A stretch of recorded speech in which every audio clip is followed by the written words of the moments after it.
నిమోసులైడ్ అధిక డోసులపై నిషేధం విధించింది. ఈ మేరకు ఉత్తర్వులు ఇచ్చింది. మన దేశంలో నొప్పి నివారణకు అధికంగా వాడే మాత్రల్లో నిమోసులైడ్ ఒకటి. నొప్పి, జ్వరాన్ని తగ్గించే ఔషధమే ఈ నిమోసులైడ్. ఇదొక non steroid anti inflammatory drug. అయితే ఈ మందులను ఎక్కువ మోతాదులో తీసుకుంటే కాలేయం దెబ్బతినే ప్రమాదం ఉంది. కిడ్నీలపైన ప్రభావం చూపుతుంది. ఈ క్రమంలో కేంద్రం అలర్ట్ అయింది. దీని వాడకంపై ఆంక్షలు విధించింది.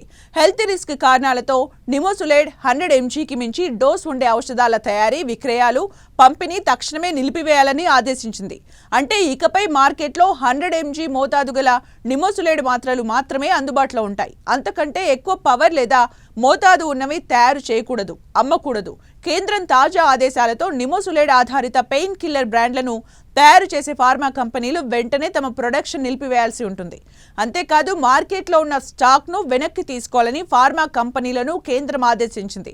దీనికి బదులుగా సురక్షితమైన, ఆరోగ్యకరమైన, తక్కువ సైడ్ ఎఫెక్ట్స్ ఉండే ఇతర నొప్పి నివారణ మందులు మార్కెట్లో అందుబాటులో ఉన్నాయని, వాటినే వాడాలని కేంద్రం సూచించింది. నిమోసులైడ్ వల్ల కలిగే సైడ్ ఎఫెక్ట్స్ కారణంగా ప్రపంచంలోని చాలా దేశాలు దీనిపై నిషేధం విధించాయి.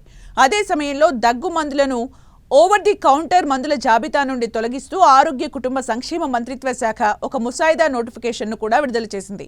ఇది రిజిస్టర్డ్ డాక్టర్ ప్రిస్క్రిప్షన్ అవసరం నుండి మినహాయింపబడిన మందుల జాబితా స్కెడ్యూల్ K నుండి దగ్గు కోసం సిరప్లను తొలగిస్తుంది. దగ్గు కోసం ఉండే లాంజేజ్ మాత్రలు లేదా టాబ్లెట్లు ఈ జాబితాలో కొనసాగుతాయి. కలుషితమైన దగ్గు సిరప్లను సేవించి మధ్యప్రదేశ్లో కనీసం 22 మంది పిల్లలు మరణించిన నేపథ్యంలో కేంద్రం ఈ నిర్ణయం తీసుకుంది. పిల్లలకు ఇవ్వకూడని దగ్గు సిరప్లను ఇవ్వడం వల్ల వారు మరణించిన సందర్భాలున్నాయి. ఆరోగ్యంపై నిమోసులైడ్ దుష్ప్రభావాన్ని సమీక్షించిన తర్వాత Indian council of medical research చేసిన సిఫార్సుల్లో కొన్ని నిమోసులైడ్ ఫార్ములేషన్స్ కు నిషేధించడం ఒకటి. నిమోసులైడ్ కొన్ని సందర్భాల్లో కాలేయానికి విషపూరిత ప్రభావాన్ని కలిగిస్తుంది. ఇతర మందులు పనిచేయని సందర్భాల్లో లేదా వాటిని సూచించడం సాధ్యం కాని సందర్భాల్లో మాత్రమే ఈ మందును 2వ శ్రేణి చికిత్సగా ఉపయోగించాలని సూచించే ఒక సిఫార్సు కూడా ఉంది. గర్భిణీలు, పాలిచ్చే తల్లులు, గర్భం ధరించడానికి ప్రణాళిక వేస్తున్న మహిళలు ఈ మందును ఉపయోగించకూడదని కూడా ICMR సిఫార్సు చేసింది.